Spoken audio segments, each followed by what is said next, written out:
Hello everyone, this is Dr. David Alter coming to you today from ibsreliefnow.com. The focus of my talk with you today is about the different layers of connectivity, the different systems that are always talking to each other within our body, connecting mind, brain, body, gut together in a way that positions us to be able to influence our IBS in a positive direction. Well, how did this complex interconnectivity develop? I'm sure that at some point you've taken a walk out in nature and paused and looked up as you notice the incredible grandeur of a massive tree that may reach 100 or 200 or even more feet up into the air. Huge, massive, and complex. But it began as a simple seed, a seed so small you could easily hold it in your hand. But as it grew, as the roots, the bark, the trunk, the branches, the leaves developed, they stayed in touch with each other. And in a similar way, you and I have that same kind of connectivity. You and I both began as a simple seed as well, a microscopic fertilized cell that as it developed and differentiated, we developed all these different organ systems, the digestive system, the cardiac system, the breathing system, the muscle and bone systems, excretory systems, and reproductive systems.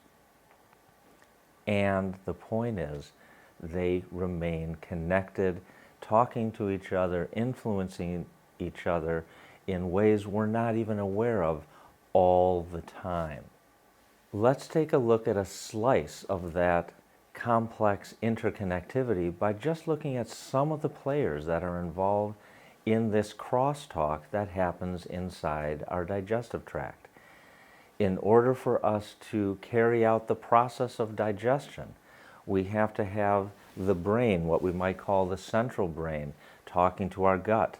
There's a second brain, the gut brain, called the enteric brain, that's talking to the central brain and, of course, talking to and regulating the degree of activity in the gut.